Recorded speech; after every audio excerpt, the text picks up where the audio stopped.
Petrol नहीं है, petrol की दादाजान दे के जग गए सन। सारा कुछ उनकी खैरात पे पल रहे हैं। भारत ने बांग्लादेश की पनिशमेंट शुरू कर दी है। खबर आज चल रही थी, वो थी बांग्लादेश और इंडिया को लेकर कि जो डीजल पाइपलाइन है उसको जो है वो रोक दिया गया है। बिजली नहीं है, अच्छा बिजली फुफा जान ना ले आंदी सी। अब बहुत सारे लोग बांग्लादेश के अंदर उनको एक मैसेजिंग की गई है, सिंपल सी बात है भाई। हाँ जी, ये है आपकी, अब आपको हमने बताना है, ठीक है जी, कि हमने क्या करना है।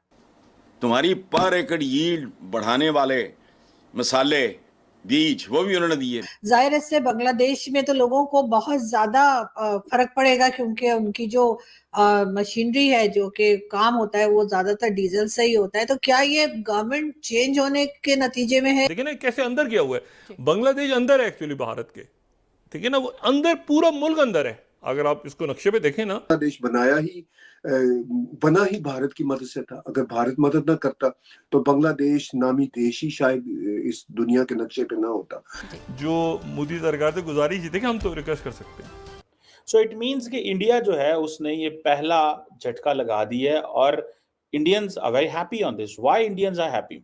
इस क्रॉस बॉर्डर पाइपलाइन जो है, तो अब ये अगर अनग्रेटफुलनेस का एक एटीट्यूड बांग्लादेश में शुरू होगा तो फिर भारत रिटेलिएट तो करेगा, कोई ना कोई मैसेज तो देगा। खबर आज चल रही थी, वो थी बांग्लादेश और इंडिया को लेकर कि जो डीजल पाइपलाइन है उसको जो है वो रोक दिया गया है। क्या कहेंगे सर, अब ये क्या हो रहा है? और जाहिर है इससे बांग्लादेश में तो लोगों को बहुत ज्यादा फर्क पड़ेगा, क्योंकि उनकी जो मशीनरी है जो कि काम होता है वो ज्यादातर डीजल से ही होता है। तो क्या ये गवर्नमेंट चेंज होने के नतीजे में है या कोई और रीजन लग रहा है? देखिए, बहुत सारी रीजंस हो सकती हैं। एज ए जर्नलिस्ट जो हमें एपरेंट नजर आता है वो ये है कि बांग्लादेश में ये जो सरकारी तब्दीलियां हुई हैं, जो वहाँ पे प्रोटेस्ट हुए और जिस तरह इंडिया के खिलाफ एक वहाँ पे कैंपेन चली और जिस तरह बांग्लादेश में इस्लामिस्ट का कम बैक हो रहा है, वो बांग्लादेश के लिए भी अच्छा नहीं है। और जब आप भारत के लिए इतना टॉक्सिक नैरेटिव चलाएंगे और माइंडसेट इतना खराब होगा, तो भारत ने तो बांग्लादेश का बहुत साथ दिया। ताकि बांग्लादेश बना ही भारत की मदद से था। अगर भारत मदद ना करता तो बांग्लादेश नामी देश ही शायद इस दुनिया के नक्शे पे ना होता। तो अब ये अगर अनग्रेटफुलनेस का एक एटीट्यूड बांग्लादेश में शुरू होगा तो फिर भारत रिटेलिएट तो करेगा, कोई ना कोई मैसेज तो देगा। देखिए, अभी रिसेंटली भारत के फॉरेन मिनिस्टर जनाब जयशंकर साहब ने पाकिस्तान के हवाले से कहा कि एक्शंस हैव कॉन्सिक्वेंसेस। तो जो कुछ बांग्लादेश में जिस तरह हिंदुओं के साथ जुल्म शुरू हो गया है, भारत के साथ नफरत की फजा शुरू हो गई है। आपको याद होगा कि वो जो मालदीव में जिस तरह मौजू की सरकार ने किया कि इंडिया आउट, तो उसके बाद वही अब मोदी जी की तीसरी ओथ सेरेमनी पे उनसे बगल में बैठा हुआ था, मोदी जी के बगल में मौजू जाके बैठा हुआ था और वही अब मतलब हाथ जोड़े हुए था। अच्छा, भारत की कभी ऐसी पॉलिसी भी नहीं है कि कोई दूसरे हाथ जोड़े। भारत का सिर्फ ये होता है कि भाई अगर प्यार से अमन से आप रहेंगे तो हमारी तरफ से भी प्यार मिलेगा।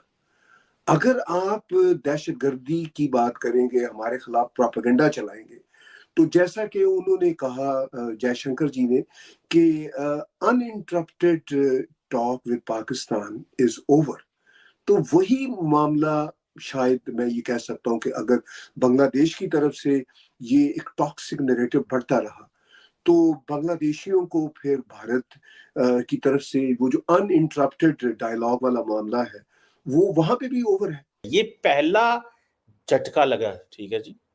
अब जब Narendra Modi, national security adviser Ajit Doval, Indian ambassador in Dhaka doctor Jaishankar और फॉरेन ऑफिस ने ये जो सारे लुक ईस्ट पॉलिसी वाला है, जब इन्होंने देखा होगा कि भाई क्या करना चाहिए, तो उन्होंने सबसे पहले इसको इस्तेमाल किया। अब डीजल किस लिए इस्तेमाल होता है? बांग्लादेश की टेक्सटाइल इंडस्ट्री के लिए, उससे बांग्लादेश की इकोनॉमी बेहतर होती है। ये आई थिंक ये एक सिलगुरी एक इलाका है वेस्ट बंगाल से, वहां से निकलता है एक ऑयल डिपो से और ये बांग्लादेश जाता है। अब बहुत सारे लोग बांग्लादेश के अंदर उनको एक मैसेजिंग की गई है, सिंपल सी बात है भाई। हाँ जी, ये है आपकी, अब आपको हमने बताना है, ठीक है जी, कि हमने क्या करना है।